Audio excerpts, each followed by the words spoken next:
come in and talk sports stuff on then if you like. Of course, we're here on Thursday here at the main event with Uncle Lou. You can catch him as a contributor on VSIN Network as well. Gamblu.com, at Gamblu on X. Uncle Lou is here. Lou, how you doing, man? Doing just super. Fun time of year for me. I normally would come in here at this time of the year because College World Series now over. And we can talk about results there. Hockey's over. We can talk about those results. And I'm in a dead period because I usually don't get my NFL study guide, 600 pages. In fact, it's 619 this year. Anyway, it normally comes after the 4th of July. It was here yesterday. And so I now have the next 2.5, 3 weeks set up to attack the NFL He's being season modest, folks. He's already gone through all 619 pages and broken it down. No, I have not. But I'm just going to share some stuff. I mean, well, we'll get to that. Oh, okay. Yeah, we'll get to that. Let's get to that. But we got to, we have a fight, and I joke around that it's in one of those stands here, right? It's a It isn't a stand. I know it's not. It's I joke around about it. And I shouldn't joke around about that. They might take that serious over there. But the reason why I wanted you to do your intro today is we generally will get more listeners and viewers from that side of the country with the fight this week. So tell everybody where they can find you and how they can look you up for the fights this weekend and for every fight, by the way, every fight week as well. Right. And the fact that we have pull other than Phoenix in the United States is flattering, but my name's Lou Finicaro. I am a sports handicapper since half a century plus. I did it as a kid growing up because others were doing it around me. I learned from the best, and I've always done it, and I have the ability now to have a little web page and have my own presence to go out and share information. The first thing we'll learn about when we go to the web page is I didn't put this week's fight blog on.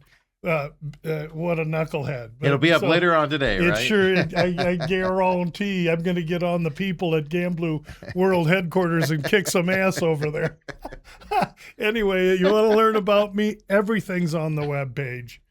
And while I do 2 podcasts a week dedicated to the UFC, an opening line report early in the week called The Sneak Teep, then the About Business. Those are available on the bottom of the webpage, as you can see Kobe scrolling down for us, and they're available anywhere you get a podcast. But the important thing about the webpage is the top band that will give you descriptions of the sports I work, me, who I am, what I do.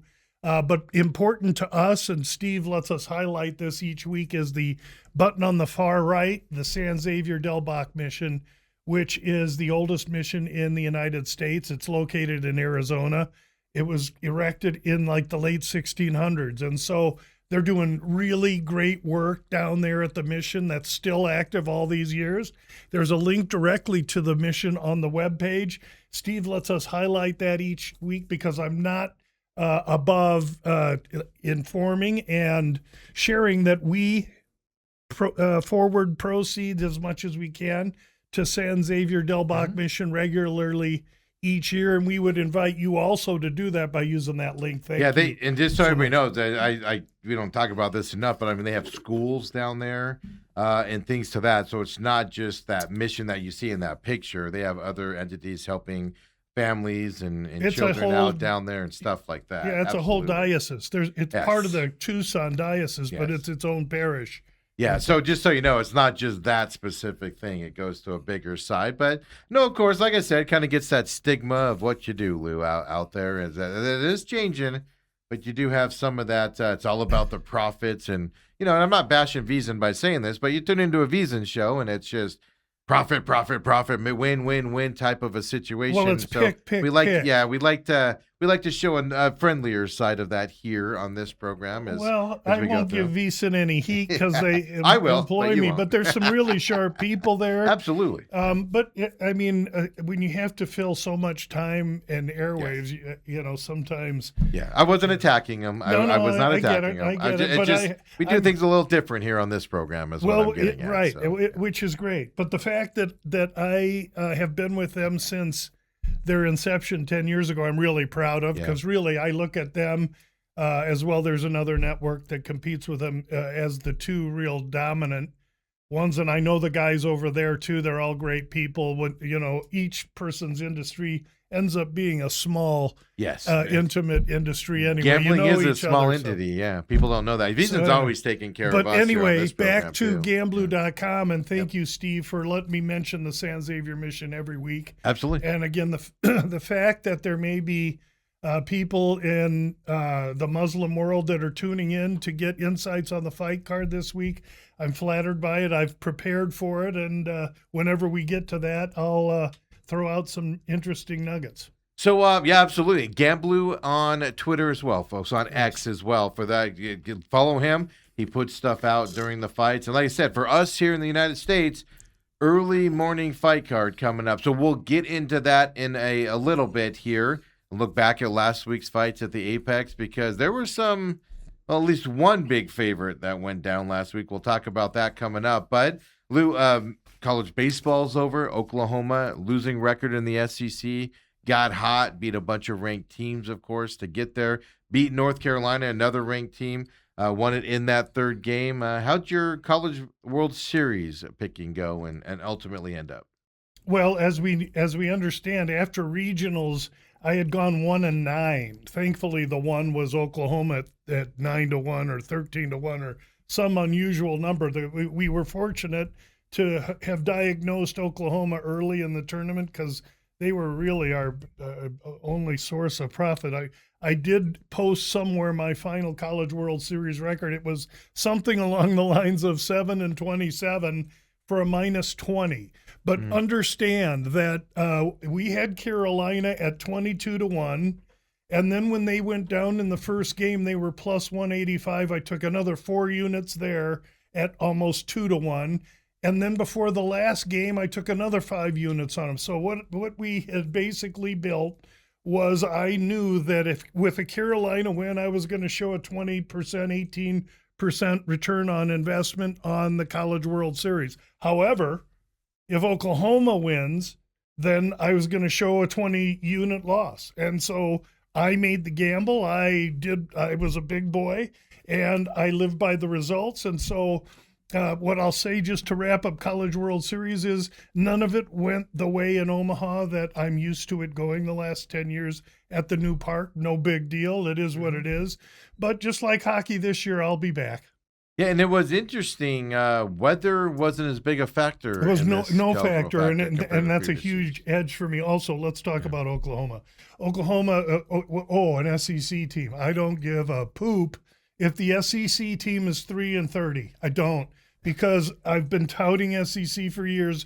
This isn't an anomaly. About 3 years ago, Florida came with an 8-9 SEC record and took the whole thing. This is what happens when you invest in the SEC. And I'm just saying, what there were of the 8 teams, 5 were SEC, and you had an SEC winner. I rest my case. Yeah, unfortunately, those that listened to me got 20 units of loss, and those are mostly. Probably 10 units of those are the future bets that I made from the beginning of the year, which were full unit bets. But most of the bets I made during the College World Series and the regionals were half unit bets. So I really, didn't really hit or make very many positive plays. That's the way it goes, and that's what it is. And the weird thing about Oklahoma was they had that 1-star freshman that dominated game 1. But then they had another 2, and I didn't put enough. I thought that the freshmen might kind of struggle a little bit in the College World Series, and they did not. I bet that they would. Three. Yeah, you bet that way. That's why I thought North Carolina would do it. And those 3, that's right. Oklahoma's the first one where the 3 freshmen started and won College World Series. Never happened before. And the history in Omaha of aces like Pryor and freaking Clemens and all these badasses come to Omaha in college, and they get shelled. Yeah, the history's deep. And for these 3 freshmen for Oklahoma to play the way they did, they beat me fair and square. But I bet against that happening, and that's just the way it goes. Absolutely. Carolina gave us the best effort they could. It was a great ride. Until the last game, I was feeling pretty damn smart. 2 out of 3 they've lost. The last 2 out of 3 they've lost in the final final round, right? They made it there 2 years ago. Yeah, but they were 1-2. Oh, 1-2. Okay, so I was trying to remember what they did back then. So yeah, so I mean, North Carolina. It'll be interesting to see. You know, parity is in college baseball right now. I mean, next you year we'll be sitting here and you'll be saying, "Man, Lou sure likes the SEC." I'll just be throwing darts at Mississippi State, I'll take them. What's this one say? Oklahoma, I'll take them too. I say it every year. Yeah, it makes me nauseous as an SEC guy. I was joking around saying, how overrated is the SEC top teams when a team that finished 11th in the SEC wins the whole tournament? Yeah, I think Texas, the whole Georgia, league. Ole Miss, all overrated. That the 11th ranked team beats them all to get there. I respectfully disagree. Lou, I'm just grasping at straws to try to bash the it's all SEC. good and it's a great debate, but as long as you can make opinion the way you want to make opinion, and I'll make my own opinion. Yeah, of course. You said Warren Sharp's reporting is out. I was joking around saying you've already studied all 619 pages and you're ready to rock it out here. But you said you had some initial NFL thoughts going. We're just having some fun earlier on Carson Beck not signing with the Cardinals yet. The only draft pick. Obviously, they're arguing with Jacoby Brissett out there. So give us some positives here around the NFL, or at least what you've seen. I don't positive or negative. I don't. I'm just going to give you what I do. Okay, and so here's the first thing I do. I find team by team list of their schedule that I can print on a piece of paper. This is impossible to find. Go on out there and find a printable where you just have the week number, the date, the team, and the time, and you got room to write. Because here's how it starts, and here's how it ends. He's not kidding. So one starts blank, and one starts with a bunch of writing. I have 4 teams done. Obviously, Arizona's one of them because alphabetically they're the first. I was going to say, you already went through that nonsense. Yeah, I did, and you'll hear this first. I'll understate it, but they're absolutely a bye team for me this year. Really? Absolutely. With that schedule. Let me ask you something. Can you get them any lower? Oh, well, that is true. If you follow Warren Buffett, just look at it like a market. Well, that's all I'll say, because I'm not going to spend too much time. They're underdogs. At least last time we looked, they're underdogs in every game, including that Jets game and things to that effect. So that from that perspective, that's why we love having you on, Lou. Yeah, you give us that different non-fan perspective. Yeah, I mean, Baltimore's out there with the highest total that they have, a quarterback that's a freak athlete, but he's been hurt the last few years. New coaching an offensive staff. Line that's putrid, a whole new coaching staff and major turnover, and their running back, one of the top running backs in NFL history, period, Derrick Henry, is now old, and he has another 3/4 of a year left in him. All the hits he's taken and stuff. Yeah, Baltimore is a absolute sell team. 11.5. I already took that. Yeah. You took the under? I paid a price, -140. Yes. They're going to have to prove it with all the new everything there. There's so much turnover in the NFL. There's Buffalo. Buffalo. Everybody. Well, wait a minute. Buffalo. Whole new coaching staff in Buffalo. Yeah, the offensive coordinator's now the head coach, but that's a big change. That worries me. There's a lot for me to do these next 3 weeks to get these teams done. But basically, what I do is tell us what you look at. I'll have 32 teams that are broken down. I track what players have left, what players came in, who did they draft, what is their strength of schedule in the NFL. There's based on win totals. There's a graph that Warren does that shows you what strength of schedule. And so I know, for instance, that the Cardinals, it's easier for me to look here. I just don't have their. What is it, the 3rd or 4th worst, hardest schedule? The Cardinals have the hardest schedule in the NFL. I was trying to remember. And then they got all this negative, everything else working for them. Just all negative. As far as net rest, they're at +1, so they're right in the middle of the pack. In that, right, I track offensive line rankings. I track front 7 rankings. I study where the division games are, what games are on Thursday where they have 4 days of rest, but then 10 days afterwards for the next week's Cardinals game. don't have any of those. No, Cardinals are all no All national Sundays. TV. The Cardinals was the easiest one of all of them because I breezed through. There weren't a lot of notes to take. Let me tell you. I think there's 4 teams with no national. There's games. only one team that has to play. No teams play 3 and 10 this year. 6 teams played 3 games in 10 days last year. This None year, of them do. None of them do. Not even the which Chiefs. is good. At least they did that. Now NFL, there is one team that plays 4 games in 17 days. That's Buffalo. Mm-hmm. Buffalo's another team. A whole bunch of changeover, a terrible offensive line. We'll have to see what happens in Buffalo. Actually, Buffalo's offensive line rank was pretty good. I take that back. It's their front 7 that was 23rd. So How do you factor in like the Rams? You probably haven't got to I'm the not Rams there yet. But I'm just saying, how this is an example. How much travel they're doing? Oh, You factor into that? that's tracked, but it's tracked They're in the most traveled conjunction team this year. in conjunction with days off. So. Okay. So you combine the two and stuff like that. Just giving people the insight to what you look at Well, here and go through. I surely track all the games that are out of the country. I'm just looking Rams at have 2 Buffalo's of here. them. Yeah. Buffalo doesn't have one, so. Was it Rams or 49ers have 2 of them? 49ers have the worst travel schedule Is in that a what long it is? time. Okay, I had And it them seems backwards. every year some teams get picked on. Yeah. The worst one is the net rest for the Chargers, which is just Isn't it like plus brutal. 25 or something ridiculous like that? brutal, negative. Negative 25? It's just brutal. Yeah. I know, and the Cardinals catch them early, first game of the season. It's like, man, you can't even get them when they're going to be tired and beat up and stuff to that effect. Oh, no, I think that's a great surprise spot for the Cardinals. Yeah, so you're going through that. You've already started it. So You guys I've got saw what he 14 writes there? Yeah. I'm 4 teams in, but I track offensive lines, defensive lines, strength of schedule, net rest. I mean, all just of that goes just in, when all there's that goes into when it. there's it's early, right? As you're going through this, and you say Cardinals are a buy, 'cause you can't buy them any lower. You won't be able to. But there's other reasons. But you factor too, in the quarterback situation. I and stuff factor to that? every pimple on the guy's rear end. That's what I factor. Okay, but I'm not going to lay it out here right now. Yeah. We're not talking about it anymore. Okay.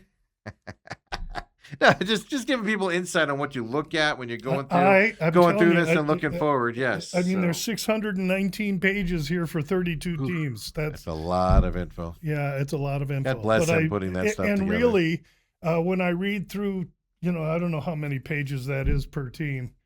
I use probably 22 to 25% of the data that's in those 600 pages, but it's such critical, important data for me when these days of advantage come and where they lie in the schedule to map out each team the whole season long, so that during the season, I'm just looking at week 6 and week 7, and I don't have to do this work then.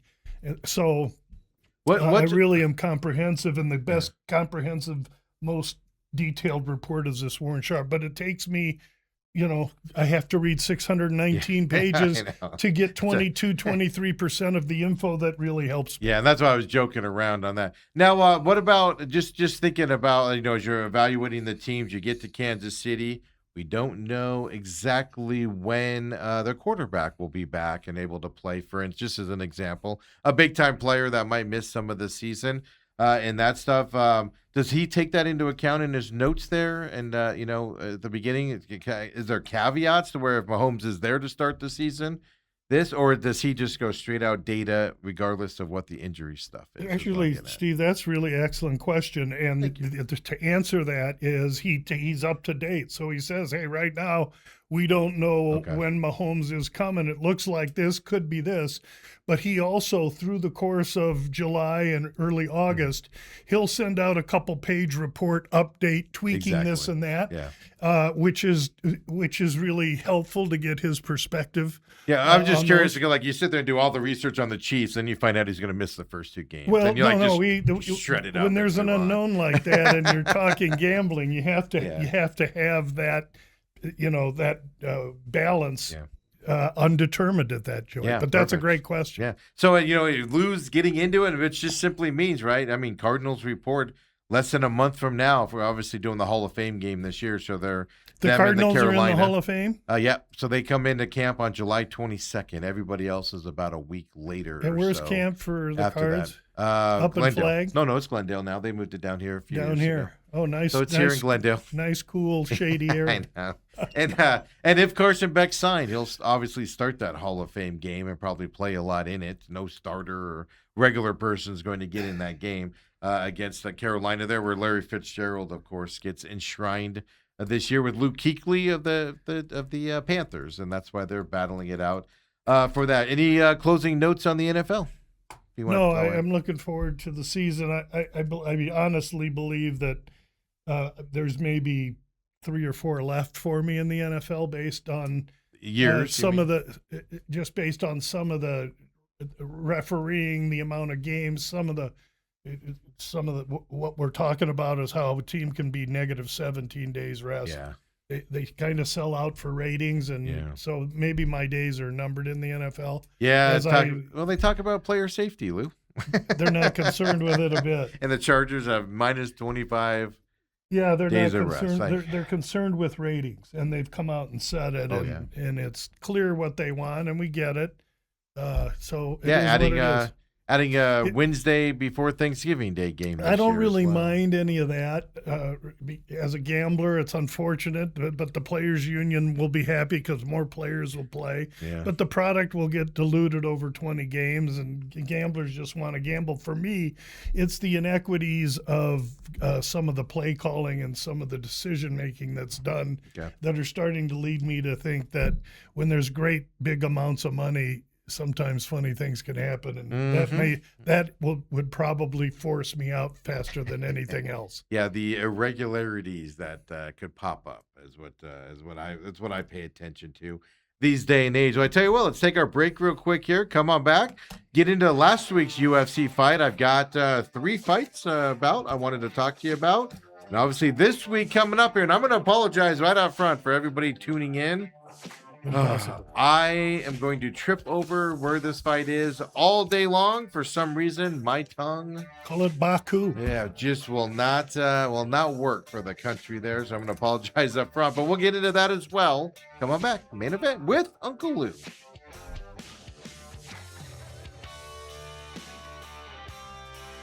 And we're back here, main event with Uncle Lou, of course, VSIN contributor, Gamblu.com. Hit him up, Gamblu on X as well. And, of course, joins us every Thursday, except programming note next week. We're off next week, and no fights next week, UFC. No, obviously, anything we do. He'll just be at home working hard on his NFL stuff. Folks. I'll be watching on Saturday morning at 9 a.m. Pacific time the Nathan's Hot Dog Eating Contest, where I'm actively watching the total hot dogs on Joey Chestnut at 72.5. I'm looking for a 73 or a 73.5. If I get it, I'm going under, and I'm going to go under pretty good. I bet this event every single year. It's good, clean fun.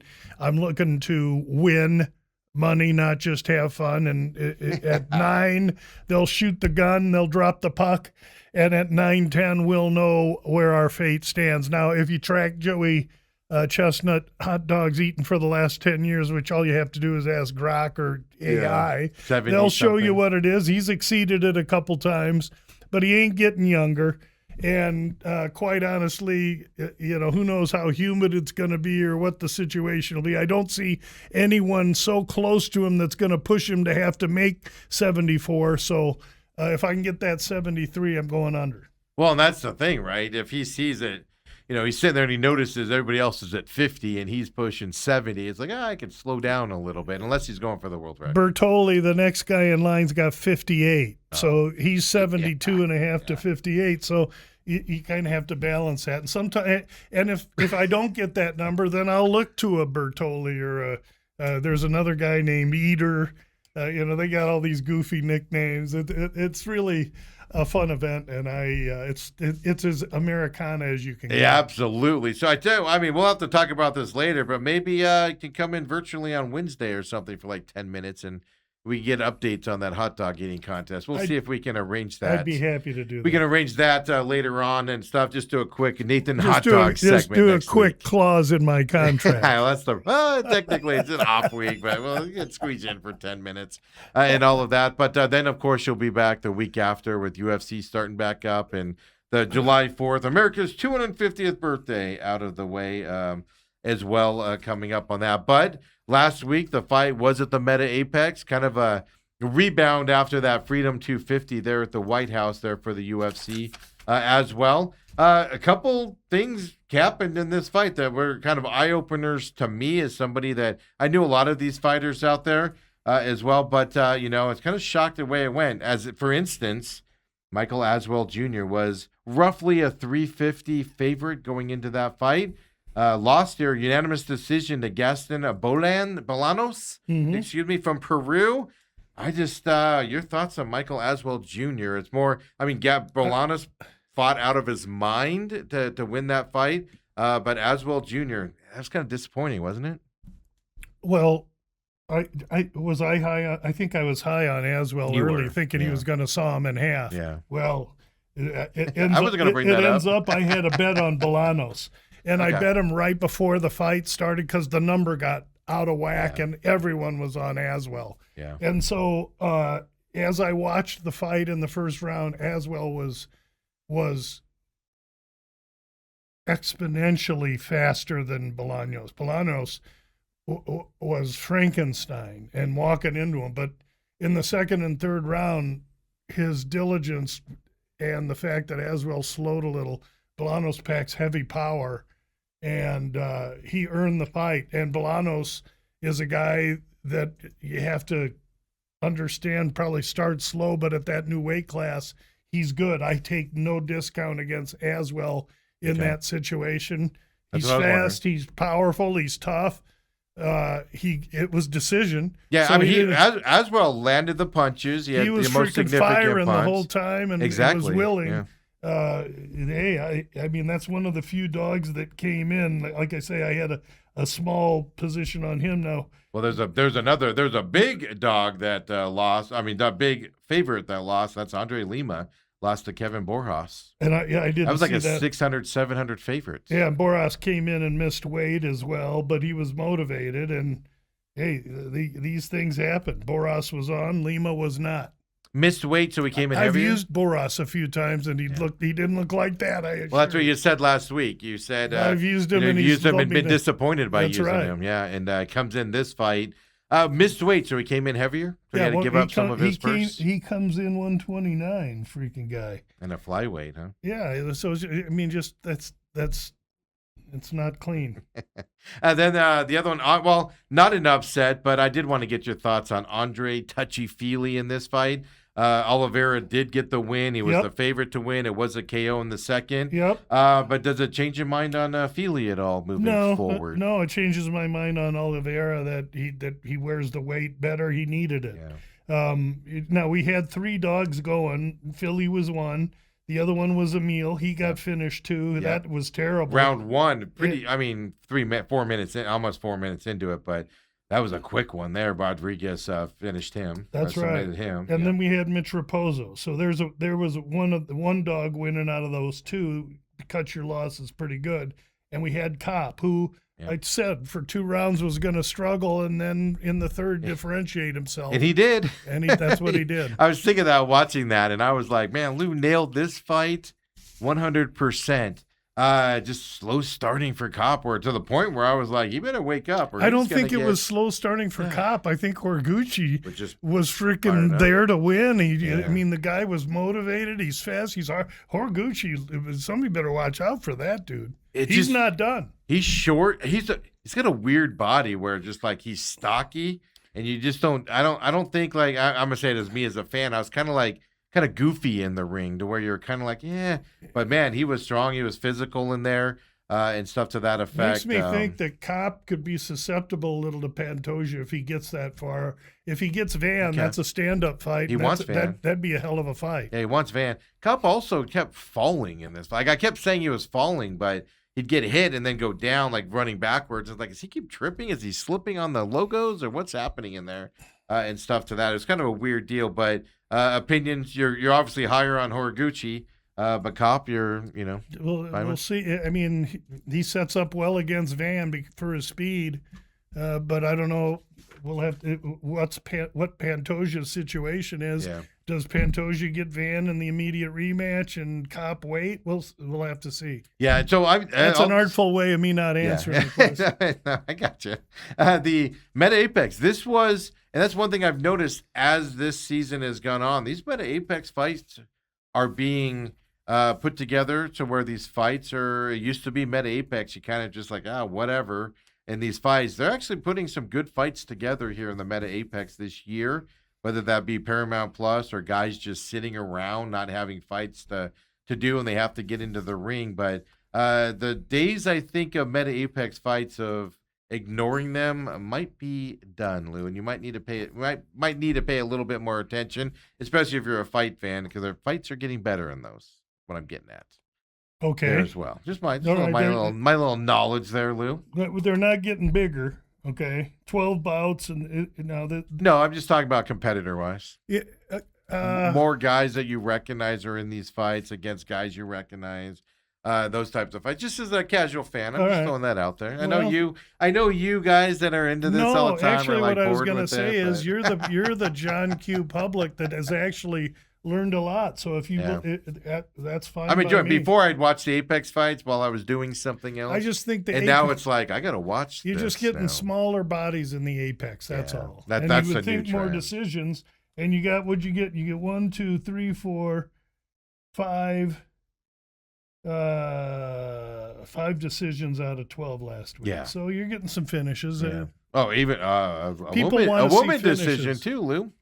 No women Submission on in the- this card. No Yeah, women in yeah. the Muslim world, Yeah, fellas. they don't allow that. Ladies But and gentlemen. women submission. I mean, she was a huge favorite. Ended up being like a 650 favorite last week, and did a submission Bia. from that side, and everything. But yeah, this week we'll move over to a national gymnastics arena, Baku, as Azerbaijan. Yeah. Is what it is. You have to slow down my brain in order to get my brain to say all of that together.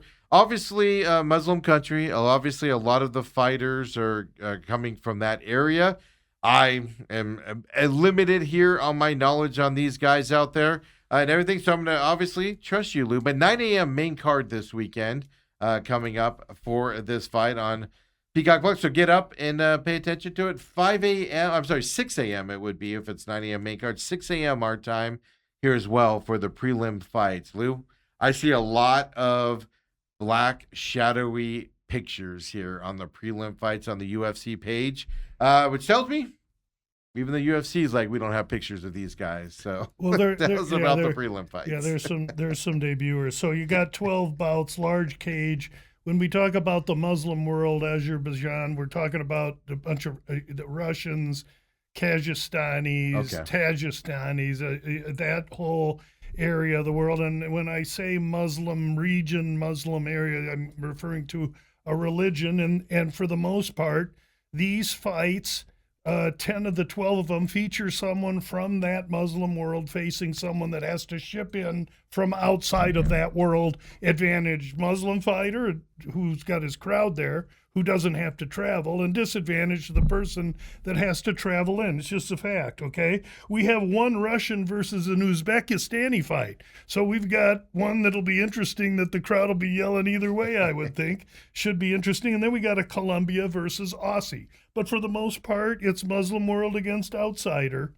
We know what the UFC's MO is. They like to create and keep momentum in each region that they visit. So some of these fights could be, might be, and may well look like they're manicured towards the Muslim fighter. It's my job to determine which ones those may be and which ones may not fit the mold, so that maybe there's opportunity going against one person in that Muslim matchup, only because you can get a price, and if you get a live fighter, you can thrive.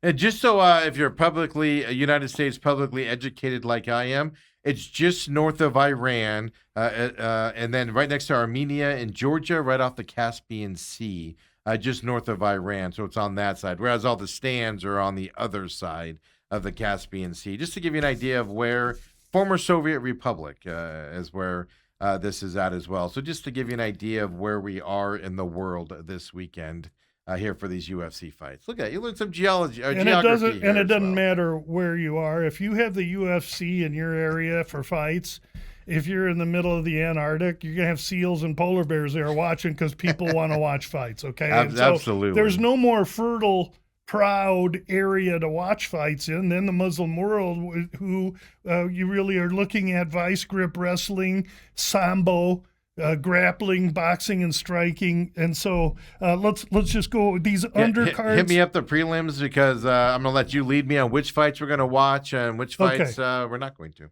Okay, well, the first two have a bunch of debuters. There's let's start here. Matsumoto and Almacan. Matsumoto, Brazilian, wins by points. He's lost to a couple good fighters. Almacan, a Kazakstani, one of the guys that's there, doesn't have to travel. He's got decent power, and here's a situation where the Brazilian Matsumoto's the slight favorite.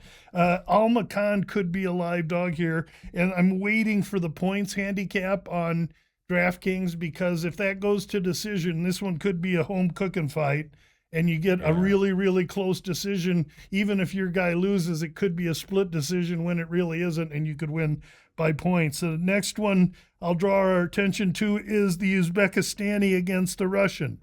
The Uzbekistani fighter is Sultan Ruzibov, 6'5", 32, 185 pounds. He can wrestle, he can strike, and he'll be an inch taller than Puliev, a Russian fighter. We last saw him in against this chiseled Ghanan named Gauthier, and Puliev made a really good showing for himself. He's strong, he can wrestle, he can strike, he's not afraid. This is going to be a fight that I draw your attention to because you don't want to miss it. Ruzibov opens minus 250 to Puliev plus 210. And now, if you look, Ruzibov is, where is old my minus old boy? 230 right now. Okay, so minus 230. I'm sorry, Ruzibov? Yeah, minus 230 for Ruzibov. Yeah, 230, 235, 220, right in there, 1.5. I use DraftKings. I would tend to look over the 1.5. I'm seeing 1.5 and 2.5 here, which means it's going to be 2.5 in a while. I think Puliev is more durable and tougher than people are giving him credit for. That's an over one that I would look at. Then as far as the undercard, that's really about all I got there. Most of these are fights I'll watch and learn because we have so many debuters and fighters from the area that I've never seen before. Yeah, you went going back to that first fight there that you talked about, the Almacan and Matsumoto. You said you're waiting for the totals to come out on that? I'm waiting for the points to come out. The points right now on DraftKings, just because. Looks like it came out here, plus 3.5, minus 175 for Almacan in that fight. Plus 3.5, plus what? 3.5, minus 175. What's that tell you? They don't want you to take it? That's right. But down at 175, they don't. Yeah, no, they're trying to keep you off of it. Over unders 2.5, minus 220 to the over in that fight as well for him, for Almacan, or in that fight with Matsumoto as well. So. It's circa in the super book. That's DraftKings. Right. So shop, because I mean, as soon as I get off the air here, I may be looking at that 1.5. Yeah, it's for that. So it is interesting how they float that stuff out there. Now, interesting enough, I know the Brazilian guys will fight in other countries. We don't see too many of the home guys in this area fight outside of this area, do we? Like, a lot of these names aren't guys that we'll see in Vegas and the Apex, and at least my recollection's saying that. So when you're saying you're going to sit back and watch these fights, and they're not guys that generally will travel and get a lot of fights a year and things to that effect, am I correct in that perception? And just miss their names later on, or does that tend to be the case? Well, you're noticing that when they go to Armpit, Uzbekistan, or some remote corner of the world, they want fighters from that area, so they bring in fighters we don't know. And that's why. And okay, so that's I why watch them and learn, and if a guy knocks another guy out quivering, they're like, oh, we want this guy, he's in now. And so that's why you don't see me spend a lot of time Okay. with some of these remote undercards nor bet them. Yeah, exactly. I don't need it. I'll bet fighters I can handicap. So then we got the main card here as well. We got Abis Magomedov against Mikkel O here from Poland. Germany and Poland, guys, battling this out. Magomedov right now, Abis is minus 380, I believe is what he is right now going into this fight as a middleweight bout.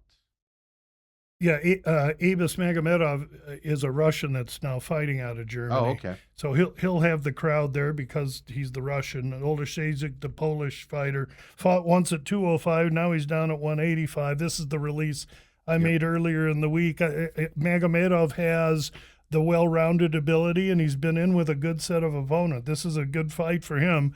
Olszewski, however, I think just has too much experience and too much power in his hands, and I think he's going to be able to thwart the takedown attempts, keep this fight standing, and light up Abis Magomedov. And that's why we took him early in the week at plus 135. Now that fight's like a pick'em. Yeah, it's a pick'em. And I said earlier minus 380. That was the opening line. But minus 115 for Magomedov, minus 105. Minus 180, you mean? No, minus 115. Okay, it opened minus one. Yeah, minus the, yeah, that's what was the opening. Right now it's minus 115 Magomedov, minus 105 from McCollum there. Yeah, so it's a pick'em. Yes, and so that makes it different than getting Olszewski plus 135. I just have to say. Yeah, a little bit of a difference. That's a big difference. It's harder. It's hard for me to recommend it now, but I mean, over unders 1.5 in this, minus 135 to the over as well. Yeah, I like the over in this fight too. I don't see him getting Abis out of there quickly, and I don't see Abis getting him out of there quickly. Yeah, perfect for that line. Then you got up a middleweight bout. You got Ikram Aliskerov and then Bruno Ferreira here from Brazil, Russia, guys, battling it out according to what I see here. The hated Brazil, Russia, where Ferreira has to travel in. Two lefties. Ferreira is just a powder keg of power, but he doesn't protect against the takedown. He's not very good on the ground. And Aliskerov obviously has had a couple wins, one against Park, one against Muniz, both very good on the ground. So Aliskerov should be the favorite here. Ferreira for one punch power could surely find him, but this is a tough one because it looks like Aliskerov's set up here to do well with two left-handed fighters. It really makes any fight odd. Yeah, it's going to look weird. Over under on this is 1.5. It's minus 110 to the over, minus 120 to the under. So even Vegas is going. Well, if it's going under like that, then you take Ferreira KO or Aliskerov sub. Okay. And you make a plus on each side and try and get out that way. And figure that out. And then you got Azu Amalbayev and Charles Johnson battling it out. Kazakhstan and United States fighter here. Charles Johnson coming in from the U.S. Kazakhstan. Yeah, Kazakhstan. Thank you. Amalbayev, Asu, he's a good wrestler. He got good hands. Everything about him is good. He opened 400. Now he's minus 258 on DraftKings. Oh, so he's bounced up a little bit, huh? To DraftKings 260. Geez, that's ridiculous. There's a FanDuel 235, 250, 250. That's why you shop around. You got to shop around, but it's good to have numbers of actual places when we do these things. So this is an interesting fight. Charles Johnson is going to be 5 inches taller, and he's going to have a 5-inch reach advantage. So Johnson's going to look like a monster in there. He's got great power. He owns a KO over current champion Joshua Van. He's going to try and knock out Amalbayev. Amalbayev needs to get in close, not allow the long guy to get his arms or knees extended, take him down, get this fight, make it a wrestling match. That's how Amalbayev would win this fight. And I gotta think that Amalbayev is decent consideration here, but I don't like the 215, so it's probably a watch. Watch instead. Nazim Saidakov and Matthias Camilo here battling it out. Brazil and somebody else from that Russian. Azerbaijan. He's a hometown kid, but he fights for Longo and Weidman. So he's fighting out of Jersey, but going back home to fight in front of his people. He's going to have the crowd. He's got the game. He's got the experience. Two lefties again. He's coming in off a loss. He opened minus 160s, now minus 235, 255, 238 on DraftKings. Yeah, he's minus. But this is a fight where he's set up to shine. The other kid's 7 years the younger man, and again, they're both lefties, so it makes it an odd duck fight. But you got to lean to Sadikov here. Maybe you look at Sadikov and Aliskerov together, and you do your little Azerbaijan sandwich with two of those guys, and you try and make a couple bucks. Little parlay on that as well. Over under on that's 2.5 minus 166 to the under on that fight as well. And then we see Shara Magomedov against Mikel Pereira here from Brazil. Russia, we've seen obviously Shara battle it out several times in this part of the country. He's a 4-10 favorite right now coming into this fight. Yeah, that's too much. Shara is an expert striker. He's single visioned. He has one eye, and he looks unusual, but he can fight pretty effectively. And his striking is world class. He's more premeditated and calculated. I'd say he's the much more precise striker, more scientific in this fight, whereas Pereira is an absolute wild bull of the pampas. He'll do cartwheels, he'll freaking run from one end, bounce off the cage and come at you, do a flying knee flip, try and hit you in the head with his heels. He's an absolute crazy man. And so you've got one guy flamboyant, one guy scientific. It's going to be a really great, odd fight to watch. Pereira's there to get knocked out, and Magomedov's there to do it. I think that's probably what happens here in this fight. 1.5 over minus 250. Yeah, I think that I would maybe say something that looks like a third round finish, maybe, or Shara Magomedov in the third round. I think it'll take him a while to saw Pereira down, but Pereira is all offense, has no defense. He's kind of a front runner. He could surely win by hitting him with some wild heel out of nowhere, but I think he's there to make the crowd stand up and get us ready for this last fight that's going to be just a barn burner. Yeah, the big main event in this, Fiziev and Torres battling it out here. A hometown favorite there against a Mexican fighter. And I say favorite, well, it's a pick 'em in this, but I just meant hometown favorite for the crowd there as well with Fiziev from that area. Minus 115, he is right now, minus 115. Torres is minus 105 going to this. Over, under, 1.5, minus 160 to the over right now as well. Lou, tell us about this fun little fight. Yeah, don't miss it. And that's all I can say. Two great strikers. Fiziev is unusual that he is an Azerbaijan Russian-based fighter that is Muay Thai expert, but he doesn't have wrestling or use it. Torres does.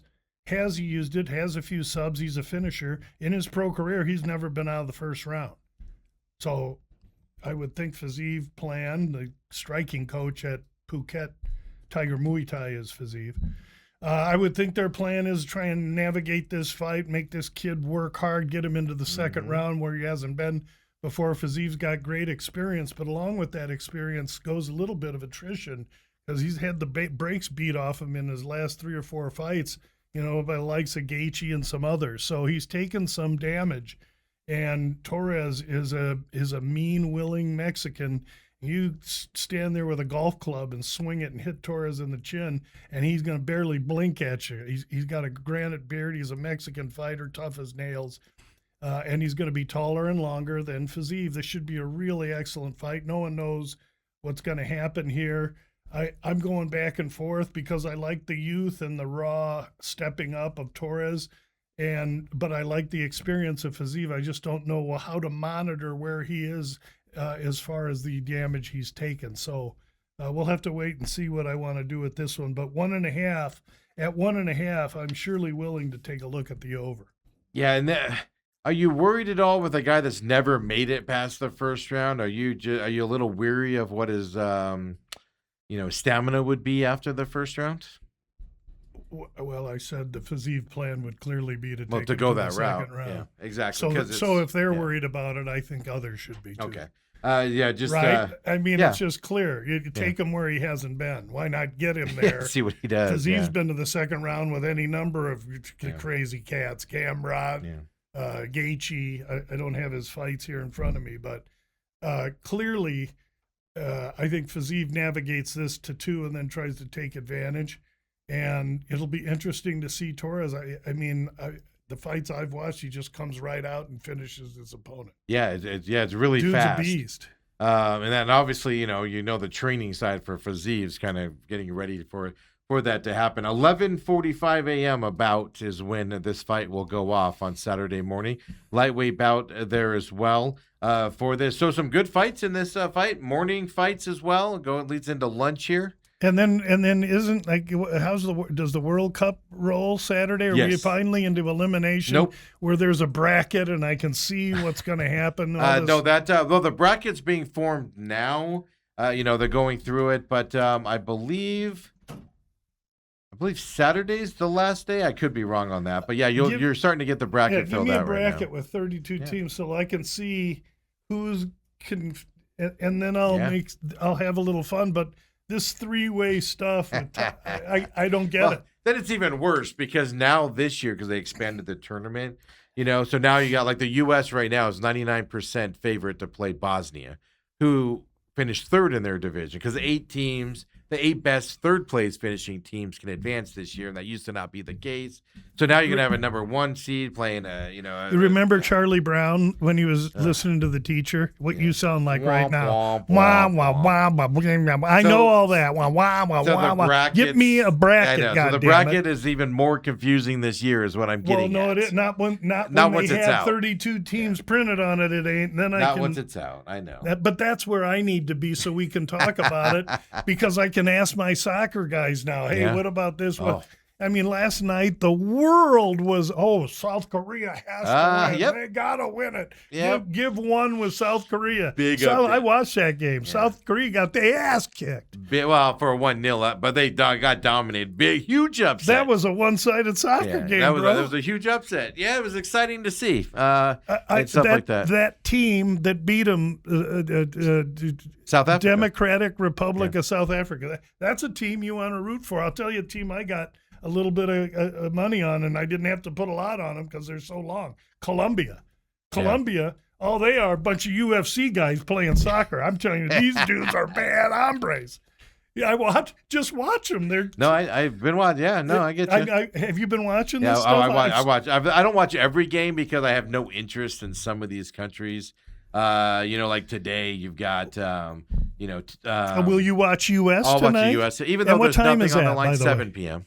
Here. There's nothing. Yeah, 7 p.m. our time. There's nothing on the line, win or lose, that doesn't change anything for the U.S. But I'll be watching because I want to see that they have that momentum. I'm big on momentum in these tournaments. Who they play? Turkey, who's been eliminated. Turkey Eye. Why are they calling them Turkey Eye? That's their official name. So that's what I know. It's welcome to the World Cup, right?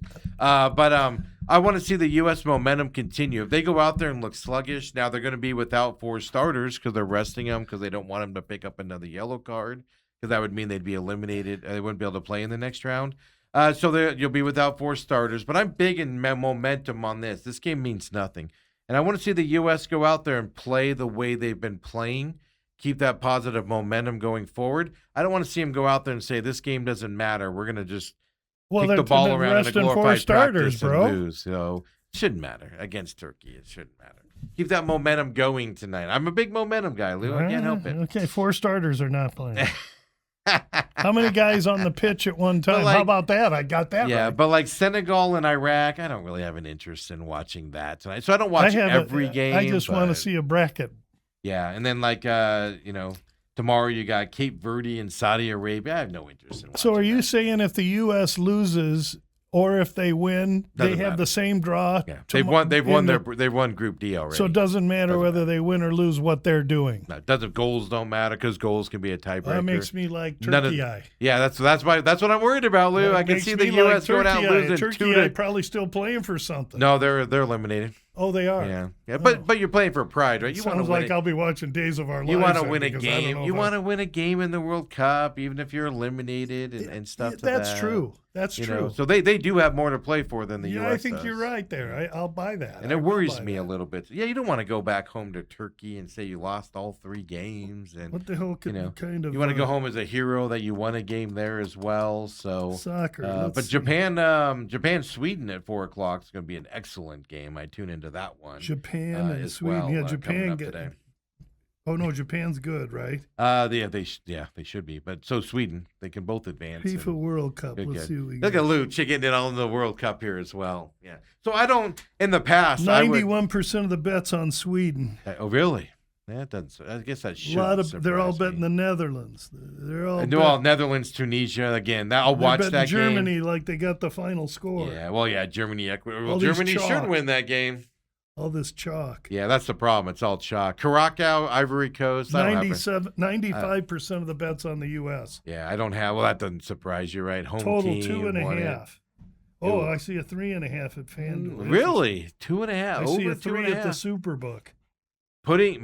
Going with football and saying over 2.5 could be dangerous. Yeah, I was going to say at FanDuel 3.5 under minus 196. That under That's might look a farm good. bet. You know what you do at the farm? You bet it.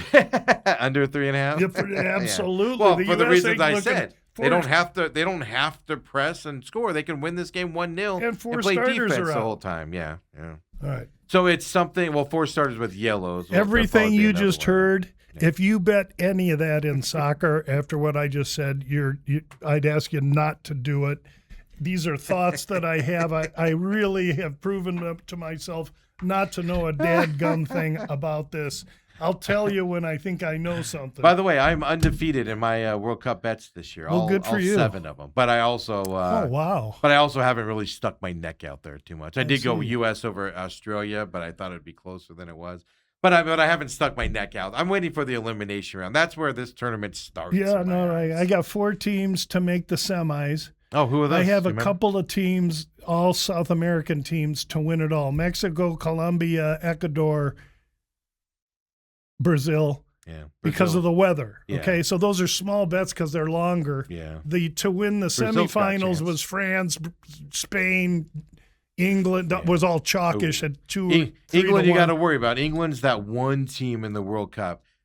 I equate England's World Cup soccer team, their national soccer team, kind of like the England of the 1700s, 1800s, where they just dominated all these countries in the world and everything, and then they show up to the big battle against the United States and just got their asses kicked. They do this in the World Cup too. They dominate all the time, and they're one of the best teams out there. They have the most talent. They get to the World Cup, and then they just lay an egg. Well, we'll sure see. England drives me nuts on that. So I got Colombia. I think I bet Colombia 20 to win a lot. I'd say that's got to be long odds for them. Maybe a couple grand. Yeah, Brazil's not long odds. But I took Argentina honey for 9 honey. That's the one that I'd like to see win. They got but all together in the World Cup, Spain was the favorite coming in. I don't know if they're still the favorite right now, but the problem is they expanded this tournament, and you're going to see this in the NCAA tournament. You're going to see it in college football playoffs for the NCAA. You know, it makes teams look better than they are when you play teams that wouldn't normally be in this thing, but they're in there because they expanded it. So you're making those teams look better, and you're also making a type of system. So this doesn't start till the round of 32. France plus 400, Spain plus 550, Argentina plus 6. Spain was plus England 400. 7-1, Portugal plus 950, Brazil 12.5, Germany 13, Portugal. Netherlands 14, U.S. 33. Yeah. All these other ones are Colombia 45. The U.S. team is the team I'm referring to when I say they went up against inferior opponents, Australia being the one exception there. So it made the U.S. look really good. But the U.S. isn't in the Brazil, France, Spain category. They're really good, upper medium. but they've looked really good in this tournament. So you got to see them against one of these round of 32 Oh, the teams. bookmakers need Turkey or a tie so bad tonight you can't even 90, stand what it. did you say? 91% on the They're just.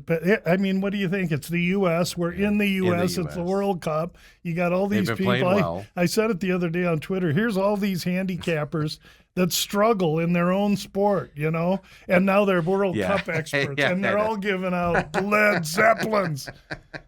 South Korea -1. I mean, get out of here. You can just tell when you -1. No, I'm not doing that. That is true how people switch and slide over. I'm not paying attention to anything. I'm just looking at odds and plays. Like I said, I'm 7-0, which granted it's $5 I'm trying to pay attention. I'm looking at odds, and I can't figure a gosh darn thing. And like I said, I normally in the past, it's just there's just matchups I just don't, because both teams are like Caraco. But I will say this, and correct me, I know you feel the same way. Once we get Netherlands, Spain, or Brazil, Germany, or I mean, you get those powerhouses. Right, those are round of 16 on. Do not bother me if a World Cup game's on. I will be invested in these games. They're going to be fun, exciting. I got to agree with that. 32, Steve. There might be a few games that I'm not interested in because you just know it's going to be lopsided one way. Right. But once it's the 16, right, don't bother me when a World Cup game's on. I'll be paying attention to that because you get to the best of the best. And that's kind of why the expansion of this kind of annoys me, is because in the past it takes longer to get there. Well, and you'd have upsets in this round in the past. Like the only major upset we had was yesterday with South Africa winning. Yep. Normally, you would have a really good team get knocked out in this round. It's just not happening this year. Well, you watch because more you than get me. flooded. Oh, I love I'm soccer. Every 4 Soccer. years. I grew up as a huge soccer. Well, fan. I will say this: I'm really looking forward to. Again, I kept I want that, but when you're at 16 and in, I agree, and I think many Americans feel the same way too. I think this soccer thing is starting to grab hold here. Well, every World Cup is this way. Yes. Where everybody, it's kind of like the Four Nations tournament for hockey or the Olympics with hockey. Everybody's invested in it. And then you go back to regular season. All of a sudden, only the diehards are there now. All the people that fell in love with the NHL hockey goes, well, this is boring, and they move on with their life. It's the same thing happens. You're excited about this, especially the longer the U.S. is in it, and you'll watch the good teams. You'll see a lot of 1-0 games, which Americans are like, that's boring. But they're just fantastically played 1-0 games and stuff like that. But then, like I said, the second it ends, people aren't going to their local, the local MLS turn on team. The hockey game. Yeah, exactly. They're not going, I'm going to watch Salt Lake, MLS team tonight, and they're my new favorite team. That just doesn't happen. It doesn't translate at that point. But it got you hooked. That's good. I love Looking it. By the time it. tournament's over, my NFL work will be. I can do my NFL work. Yeah, July 19th, the final game, so it rolls right into training July camps. 19th, the final game. Yeah. I'm in Vegas in MetLife then as well. Oh, I'll be in Vegas watching those games. Ooh. That'll be fun. I'm pretty sure it's July 19th, but over in MetLife. That's a Sunday. Is it? It is. Yeah, and then Cardinals report on the 22nd, so it flows right into that as well. Here we go, guys. I hate to say it, but World Cup saving us for a boring summer of just baseball. I couldn't agree more, because baseball ain't it. Listen, 162 games. When Toronto comes to Arizona, and you don't think they're out on Scottsdale or at the Merc, one of those nights they're in town. If you don't think so, you're nuts, and you can't bet that. That's why I don't bet postseason. If the Diamondbacks are hosting a postseason game and the opposing team comes in, they ain't going out drinking night before the game. It's a different deal in the postseason. They're in working at that point, right? So that's why I bet the postseason, won't bet the regular season. Well, Lou, we're out of time, so you're going to have to save your NBA giving me draft. The hook. Well, you're going to have to save your NBA draft to break down for later on. Shucks. That's all I'm saying. I know you worked hard on it. You're excited to get to it. Dadgummit. But gosh darn it, we have to bump you on that for next week as well. Don't forget, Uncle Lou not here next week. I'm out the door. We'll get together, though. Maybe we'll try to schedule him on Wednesday here to give us an update on the Nathan's hot dog eating contest. The roving reporter. I'll be happy as well. To do let's get him on for just a quick segment on that to get you guys ready for July 4th weekend. And then I'll be back after that as well. For everybody else, we are off tomorrow. We're getting some stuff done around the studio and other items around here to clean things up. We'll be back on Monday next week. Monday, Tuesday, Wednesday.